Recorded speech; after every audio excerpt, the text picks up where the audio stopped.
Have you ever watched a brilliant, dedicated colleague, or maybe even looked in the mirror and noticed the spark is just gone? They still show up, they do what's asked, but the fire they once had has burned out. This isn't laziness, it's a defense mechanism, and honestly, it's often a completely rational response to a broken work environment. This quiet disengagement is a form of self-preservation. We're going to break down the psychology of why good people stop trying, using proven ideas like Herzberg's two-factor theory, so you can understand the science behind this withdrawal and what it really takes to reignite that motivation.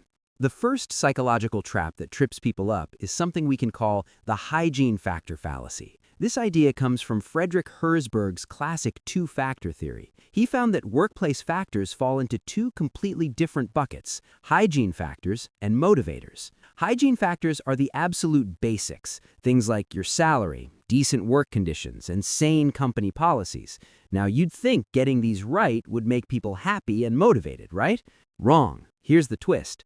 Good hygiene factors don't actually motivate you. They just prevent you from being dissatisfied. Think of it like this. You expect your office to have heating. You wouldn't be happy if it was gone, but having it doesn't suddenly inspire you to invent the next big thing. When a company only focuses on these basics, the job becomes purely transactional. There's no reason to innovate or push boundaries because the real drivers, what Herzberg called the motivators, are missing. These are things like recognition for your work, a sense of achievement, real responsibility, and chances to grow. Without those, even a six-figure job can feel hollow, and it becomes almost impossible to justify pouring your heart and soul into it.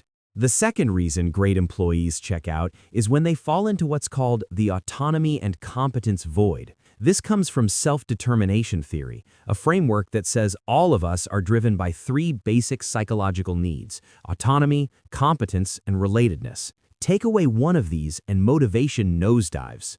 Autonomy is our need to feel in control of our own lives and decisions. So if you're a seasoned expert, but you're being micromanaged to death and have to get approval for every tiny move, your autonomy is crushed. It screams, "I don't trust you." And how can anyone stay fired up when they feel like a puppet on a string? Then there's competence, which is the need to feel effective and see yourself improve. If your role is stagnant and you have no new mountains to climb, you start to feel like your skills are gathering dust. That feeling of mastering a challenge is a powerful internal engine. When it sputters and dies, so does your drive to try. Without clear goals and actual constructive feedback, it's easy to feel ineffective. When your job strips you of the power to choose and the chance to get better, doing the bare minimum isn't lazy, it's just smart energy conservation. The third psychological trap is the purpose mismatch. This is what happens when your work just doesn't connect with what truly drives you. Theories like McClelland's three needs theory point out that people are typically motivated by one of three things: a need for achievement, a need for affiliation or connection, or a need for power or influence. If you're an achievement-driven person stuck in a dead-end, repetitive job, of course your motivation will shrivel up. If you're someone who thrives on connection and your team works in total silence and silos, you're going to feel isolated and shut down. This idea also clicks perfectly with Maslow's hierarchy of needs. Once we have our basic needs met, we naturally start looking for more, like esteem, respect, and self-actualization, which is all about becoming the best version of ourselves. If a job offers no ladder to climb, no recognition for your wins, and no connection to a mission that matters, it puts a ceiling on your potential. The work feels pointless. And when an employee can no longer see how their daily grind contributes to something bigger, they're left asking, "Why am I even doing this?"